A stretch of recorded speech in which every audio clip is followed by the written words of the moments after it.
nalulong mga 10 milyon, 5 milyon, 500,000. Pro-promote sa akin ng sugal ha. Na-excite lang talaga ako knowing na nanalo ako 1,000, nanalo ako 2,000. For the first 2 days, laging panalo. Syempre na-excite ka kasi laging panalo. Ngayon, nung sumunod-sunod na guys, hindi na, mas marami na yung talo kaysa dun sa panalo. Morning guys. It's my bad voice. Bad voice. Alas 6 ng umaga. Nakatulog naman pa ako. Yes. Medyo, alam mo naman, yung unan iba, malamig ang aircon. Nakatulog naman, pero medyo namamahay ng konti. Hindi kasi kami sanay na mag 5-star hotel. Oh, ang ganda. Outfit check muna tayo, be. Outfit check. So, papunta na yung mga kapatid ko. Iiwan nila ako. Ay, hindi. Iiwan nila kami ni Ma'am Sheena, Madam Sheena. Basically, naghatid lang kami sa kanila. But, pupunta na sila ng Boracay, Madam Ten Gibbs and her team. Yung mga team ng kapatid ko, guys, mga staff nito for 10 years or 20 years.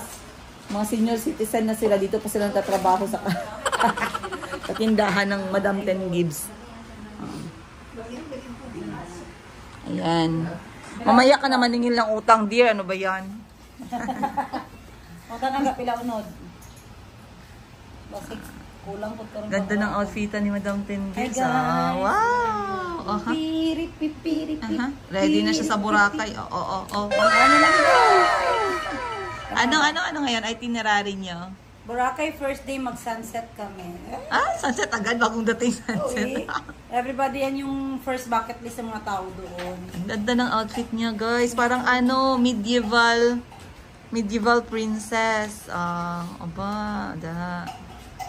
Naka-gold lang siya na earrings. Palitan. Ako excited mag-dress eh. Naka-hip hop kasi. Ang mga kasama niya naka-hip hop lahat. Ano to? Yes. Kasi hotel, pupunta kayo una sa hotel. Mag-drop kayo ng gamit. Lamig natin, guto kaya yan. So, yung kapatid ko, ano yan siya, best in baon. So, sa sasakyan po nila na Philippine Airlines kayo, or Cebu Pacific.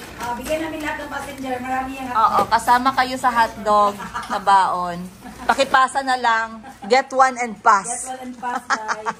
Complimentary. Complimentary yung hotdog by Madam Ten Gibbs. Ba't may mga gatas? Pero kami dalang bata. Okay. So, sila na lang yung pupunta guys sa airport. Dito sila sa Davao magsisimula. Samantalang kami ay uuwi na ng mga bata today. But magsiswimming muna sila para ma-enjoy nila yung swimming pool sa baba. Pakita ko yung view. Pero si Mayumi kasi nandun kasama ni Madam Sheena. Baka mamaya ay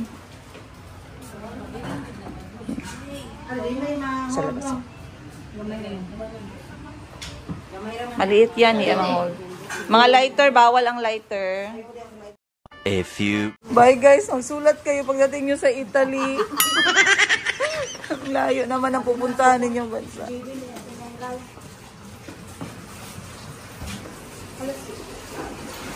Grabe si Blender, pinagamayang lang ano ba?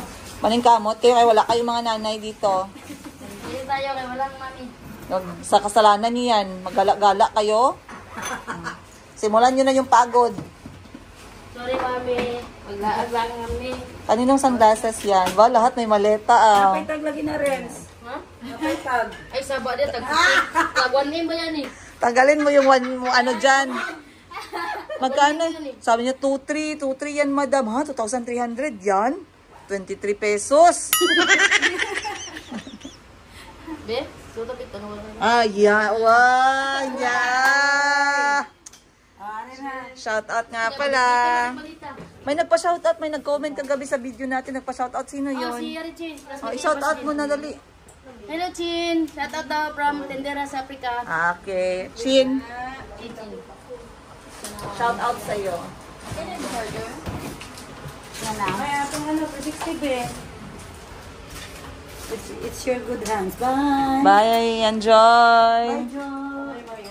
Ingat, enjoy. Mabait na ba? Happy Bal, mandiga. Okay guys, dahil wala na yung mga kapatid ko, nagawa na kami ng breakfast namin. Meron pa naman silang breakfast, kaso ang hotdog is hindi pwede sa mga bata. So, nagluto lang ako ng kanilang itlog at saka gumawa si Miss Jo ng corned beef. So ako guys, hindi ko alam sa inyo pero ako gusto ko sa itlog malasado talaga. Parang ganito. Yan. Gusto ko medyo ano siya, medyo basa. Ayoko yung sobrang lutong-luto talaga. Maluluto din naman yan siyang mag-isa niya. Yan. Kasi may init pa rin naman siya. Medyo konti lang. Ang itlog kasi madaling naluluto eh. Yan. So, yan na yung breakfast. Then, corned beef. Then, merong dalawang klase ng itlog. Merong itlog na lutong-luto at merong itlog na half-cooked. Tapos, nagtira sila sa amin ng tinapay kasi sabi nga nila, kahapon, maraming nabiling tinapay. So, hindi nila naubos. Ayan po si Mayumi. Good morning, anak. Good morning. Ano yan? Bigay mo kay Mami Shinshin. Bigay mo kay Mami Shinshin yan. Bigay mo. Bigay mo dali. Mami Shinshin, oh, look. Mami Shinshin, oh, look. Oh, wow. Can I open it? Oh, I put my finger inside. Spider will go to tickle you. Andyan kasi yung ate ko. Kasi si Madam Shinshin, siya yung eldest. Mukha lang siyang younger. Pero siya yung eldest. Ano kasi yung mga beauty products niya mahal. Ano yan, maluho yan sa beauty products. Hindi beauty products, yung anong tawag mo dyan? Beauty regime. Lagi ko nakakalimutan yan. Regime.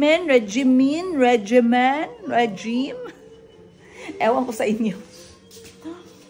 So, titikman natin itong mga naiwan nilang tinapay. Kasi alam niyo itong mga tinapay na to guys, masyadong mahal pag hindi sale. Meron silang burnt cheesecake at pinirhan nila ako ng konti kasi sabi ko gusto kong tikman. So, eto ay burnt cheesecake. Ayan. Burnt cheesecake, blueberry muffin, tsaka chocolate muffin. Taste test muna tayo dito. Kasi kagabi, tinaste test natin yung durian cake nila for Kadayawan Festival. Ngayon, titikman naman natin itong burnt cheesecake nila. Ako, mahilig lang ako sa cake, pero craving style lang siya. Ang gusto ko talaga lagi, tinapay. At yung masarap na paggawa ng tinapay. At napansin ko, yung mas masarap na tinapay, yung mga binibenta sa mga bukot-bukot. Yung mga kanto-kanto na tinapay. Kasi sila talaga yung walang nilalagay na kaartihan. Walang mga cinnamon, walang mga vanilla. Talagang pinakamurang gatas, asin. Ayan, harina. Yung pinakasimpleng klase ng harina.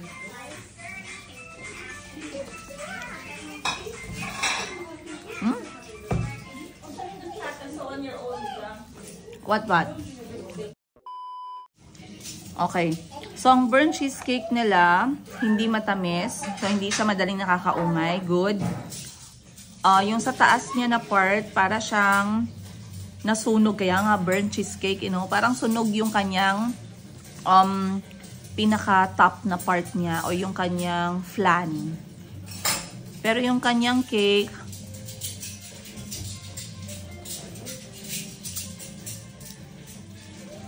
masarap. Ito worth it kahit hindi sale. Kahit hindi siya naka 50% off, masarap siya.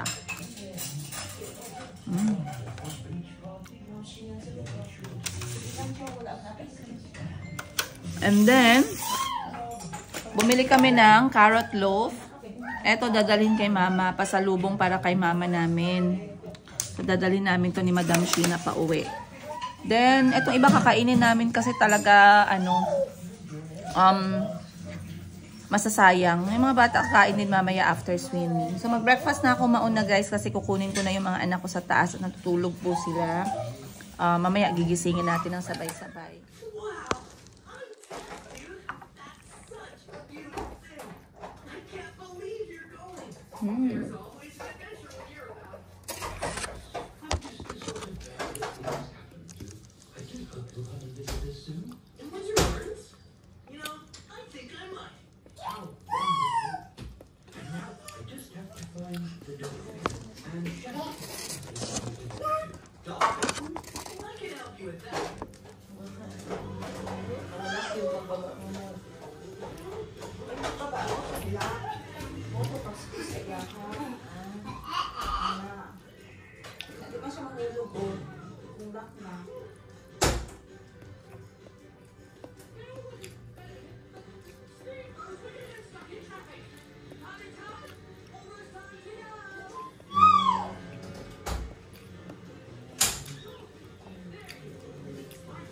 Diretso na siya, pero ako naman nagduan dito.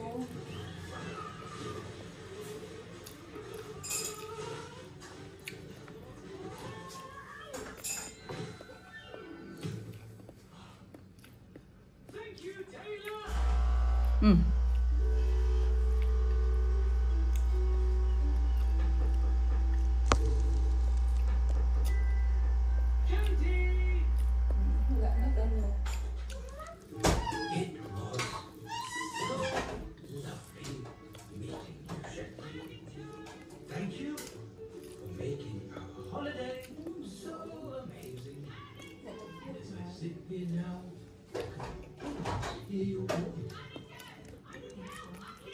Saying, Paddington, I need help up here. Shanty! I'm stuck! I'm coming up!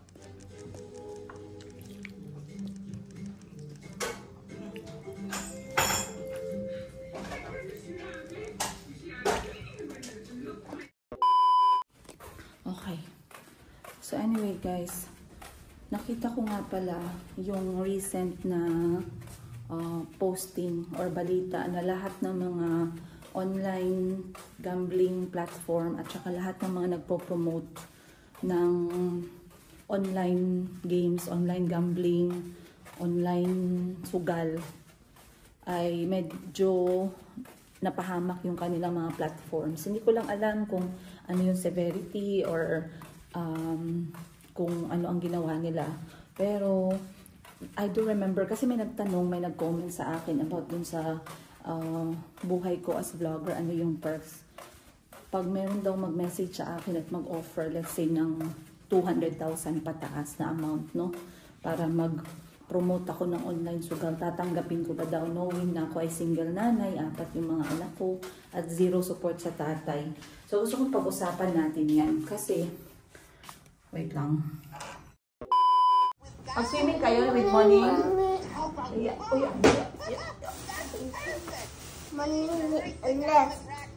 She slept on her own bed. Gamit ka big hug. Dali! Eh, ang breakfast sa baba. 1, 2, 3. A few moments later. Napansin ko guys, meron akong tumubo dito. So, isa nga pala sa nakalimutan kong i-mention sa inyo, kapag ka nagpa-vampire facial kayo, isa sa part ng healing niya is meron muna kayong breakouts before magkaroon ng total healing talaga. So, kapag ka nagka-breakout kayo, it's very okay. It's very normal. And, katulad nga ng, balik tayo dun sa pinag-usapan natin kanina, no, about dun sa sugal-sugal. So, I don't want to be hypocrite. Ayoko maging ipokrita. Madilim ba? Parang madilim, no? Parang nakakatakot, no? Pero ayoko maging ipokrita when it comes to that. Nung hindi pa talaga sobrang kasagsagan ng online, nung nagsisimula pa lang siya, yung mga online games na yan, na kailangan mong, actually, nakakaano ka nagkakaroon ka ng ng referral fee, parang ganun yung tawag. Kapag ka every time na merong nagre-register na gamer, gamit yung code mo. Kaya kung napapansin nyo, yung mga content creator na nagpo-promote ng mga sugal at online game, online, mga online platform na pwede kang maglaro at manalo ng pera, meron silang kanya-kanyang code. Okay? For me kasi guys, no, walang excuse. Yung meron nagsabi ganito ganyan, iba, for me lang ha, opinion ko lang to, baka mamaya may mag-aldabroto, magalit, ganun. For me, walang excuse about promoting gambling online. And before I before I actually did this video, bago sumikat etong online gambling na yan guys, merong dumaan sa timeline ko before. Way back ha, I'm talking about 3 years or 4 years na. Merong dumaan sa timeline, ano ba yun? Wala palang sandigan. Merong dumaan sa timeline ko na para siyang game online, tapos mananalo ka daw ng pera. So sinubukan ko siya. So walang nag-promote sa akin, walang lumapit sa akin na kaibigan or what. Ako mismo yung nag-initiate na pasukin yung laro. So gumamit ako ng cellphone ko, nag-register ako, talagang ni-register ko talaga siya. And guys, ang mga laro na yon, yun yung kasi simula pa lang ng mga color game, yung mga memory game, mga ganun-ganun. Fairness, madali lang naman talaga siya no sweat.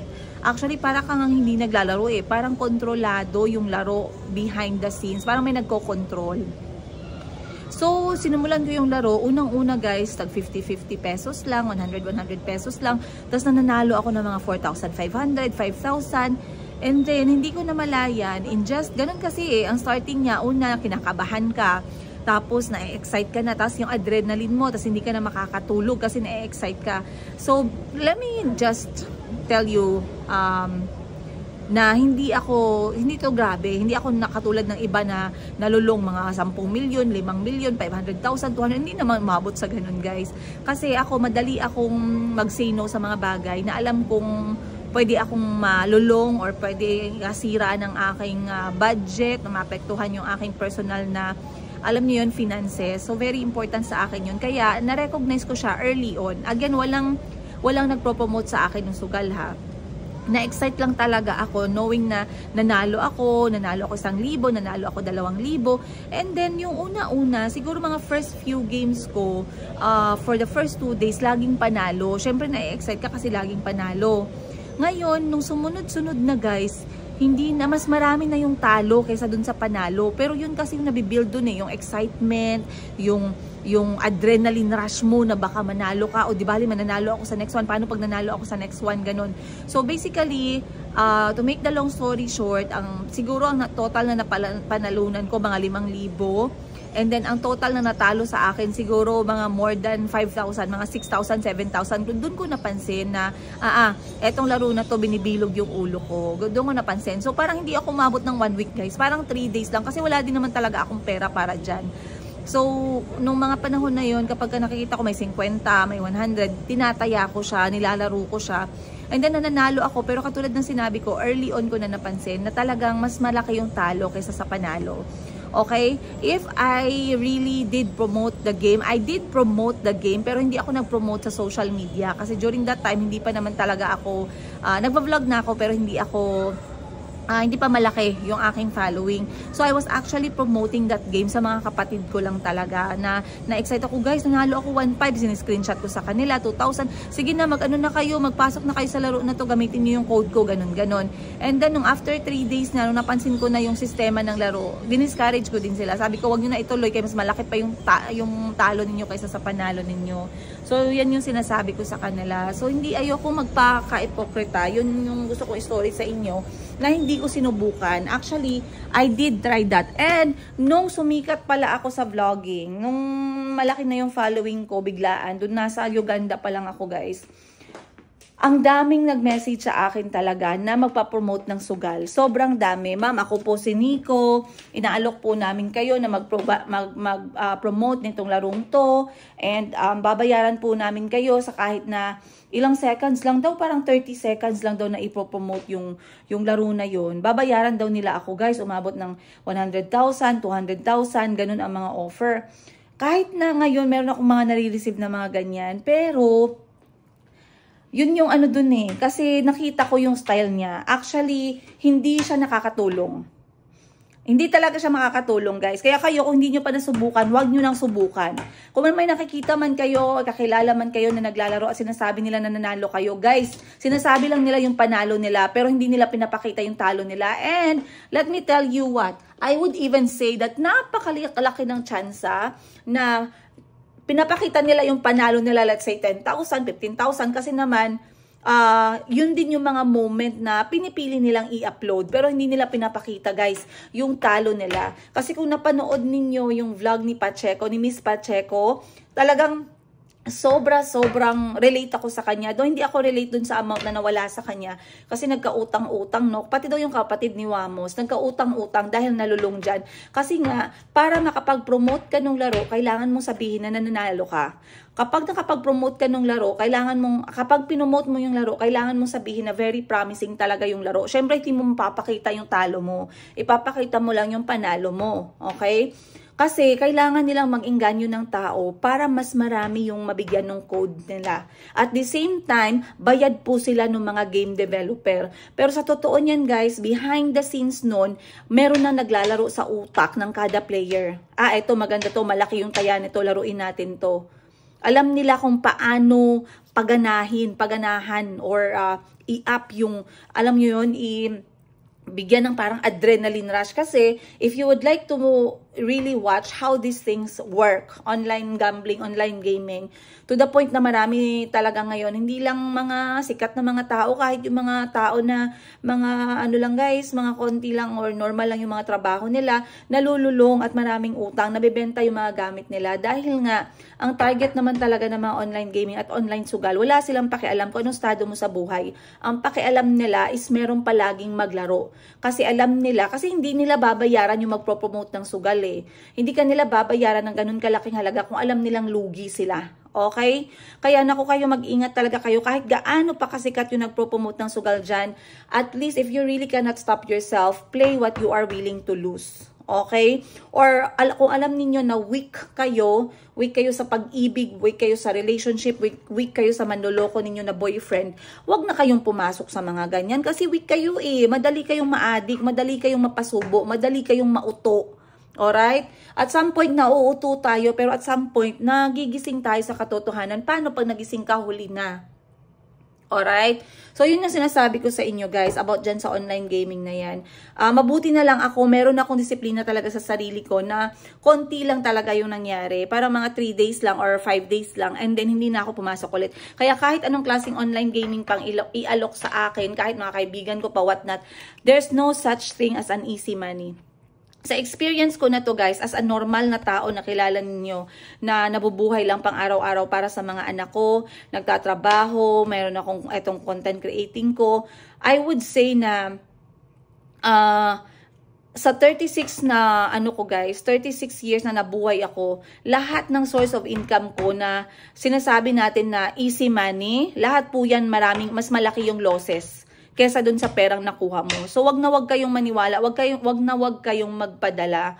Okay? Kasi alam po ngayon maraming mga sikat talaga na nagpo-promote ng online gaming. Bakit sila nagpo-promote ng online gaming? Ako, nung time pa lang na alam ko na, ang laking pera pa lang makukuha nito kaysa sa panalo mo, pero na-excite ka lang. Kaya if you don't catch yourself early on, talagang malulubog ka. So ngayon, paano yung mga walang pera talaga? Paano yung pera nila enough lang? Paano yung nahirapan magdisiplina sa sarili nila? Paano yung mga konti ng bagay na lang yung meron sila mag-asawa na ibenta pa dahil nga sa mga laro-laro? So again, I don't have anything against people who play. Ang akin lang is sinishare ko lang yung opinion ko sa inyo, yung experience ko, kung paano nyo siya maiwasan. Guys, wag nyo nang i-entertain. Kung gusto nyo, madam, paano ba namin maiwasan yan? Wag nyo nang i-entertain. Pag mayroong nag-alok sa inyo, nag-message sa inyo, nabuksan tong link na to, i-upload tong game na to, mag-say no na kayo kung alam niyo na wala kayong means at kayo ay madaling ma-addict sa isang bagay or kayo ay mahinang mag-say no or mag-stop kapag meron kayong na-enjoy. Kasi katulad ng mga simpleng bagay na mga telenovela na Korean novela, ganun. Mabilis ako guys ma-hook. Kaya iniiwasan ko manood ng Korean novela kasi tag 800,000 episodes yan sila. So mamaya makulangan na ako ng tulog. Importante sa akin yung 7 to 8 hours na tulog. Kapag ka nag-Korean novela ako, kasi nadaanan ko yan before, hindi ako makatulog hanggat hindi ko tinatapos. Kaya iniiwasan ko po talagang maging addict sa Korean novela. Another thing na ayoko at never kong tinry talaga is yung mga substances na alam natin na hahanapin ng katawan natin. Kasi I cannot afford them and I don't want to be there kasi I need to be me, the normal me. Lalo na ngayon na may mga anak ako guys. Okay? So once again, kung meron pa ako nakalimutan i-share ko na lang sa inyo mamaya. But now, let me change my clothes kasi meron kaming breakfast sa baba, complimentary. But I cannot get the food kasi nakapantulog ako and swimwear is not allowed. So si Madam Sheena Gina ay naka-swimwear siya. So, I will change and get our foods in behalf of everyone. So, 6 na pinggan yung kukunin ko. So, magbibihis lang ako. I'll see you more on today's episode.